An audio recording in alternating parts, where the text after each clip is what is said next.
السلام علیکم ورحمۃ اللہ وبرکاتہ۔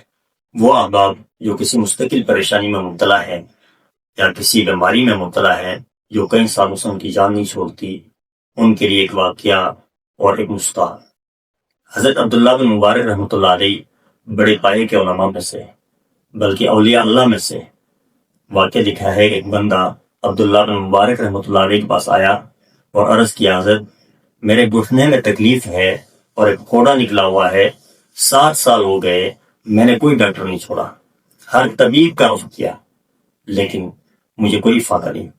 وقتی طور پر بیماری دب جاتی ہے، اس کے بعد پھر تکلیف شروع ہو جاتی ہے اور وہ پھوڑا ظاہر ہو جاتا ہے۔ میں 7 سال سے پاؤں زمین پر نہیں رکھ پایا، مجھے کوئی علاج بتائیے۔ ڈاکٹروں نے تو مجھے لا علاج کر دیا ہے۔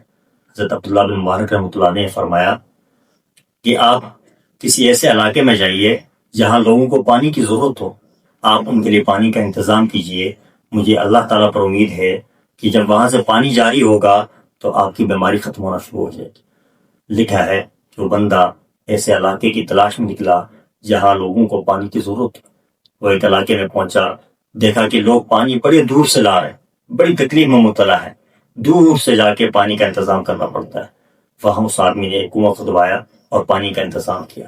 اللہ کی قدرت، کچھ عرصے بعد وہی بندہ عبداللہ بن مبارک رحمۃ اللہ علیہ کے پاس پہنچا، حضرت سے دعا سلام ہو گئی تو حضرت سے کہا کہ حضرت آپ نے مجھے نہیں پہچانا؟ فرمایا میں نے پہچانا نہیں؟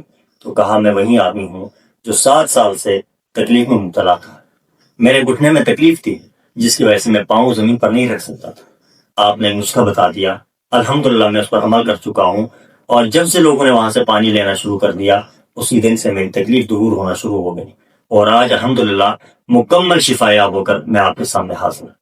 عرض کرنے کا مقصد یہ ہے کہ صرف ڈاکٹری علاج پر توجہ نہ ہو، اگر کوئی بیماری ہے، کوئی پریشانی ہے تو صدقے کا اہتمام ہو، کسی غریب کے ساتھ تعاون کا اہتمام ہو، جہاں لوگوں کو پانی کی ضرورت ہے ان کے لیے پانی کے انتظام کی کوشش کریں، جہاں راستہ خراب ہو اس کو ٹھیک کرنے کی کوشش کریں، اس لیے کہ یہ بھی صدقہ جاریہ ہے۔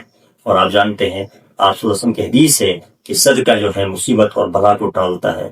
تو جس آدمی پر بیماری آئی ہو، مستقل کوئی پریشانی ہو، اس سے بڑی مصیبت، اس سے بڑی بلا اور کیا ہو سکتی ہے؟ اور آپ صلی اللہ علیہ وسلم کے فرمان کی روشنی میں یقیناً صدقہ ایسی بلاؤں کو دور کرتا ہے، ایسی پریشانیوں کو دور کرتا ہے۔ اگر کوئی آدمی کسی پریشانی میں مبتلا ہے تو اس کے لیے مصنوعی حل کے ساتھ ساتھ روحانی اس حل کی طرف بھی توجہ ضروری ہے، جبکہ ہماری حالت یہ ہے کہ اس طرح کی پریشانیوں میں ہم سوائے عاملوں کے، سوائے تعویذوں کے کسی اور کی طرف ہماری توجہ نہیں جاتی، جبکہ حقیقت یہ ہے کہ اللہ تبارک تعالیٰ نے جو ہمیں صدقے کا راستہ عطا فرمایا ہے، صدقے جیسی جو عبادت اللہ تعالیٰ نے ہمیں دی ہے کہ جہاں صدقہ کرنے پر ثواب کا ثواب ملتا ہے اور پریشانی بھی دور ہو جاتی ہے، عند اللہ اجر بھی محفوظ ہو جاتا ہے، اور ظاہری طور پر آنے والی پریشانی سے نجات بھی ملتی ہے۔ اللہ تبارک تعالیٰ مجھے اور آپ کو اس پر عمل کرنے کی توفیق عطا فرمائے۔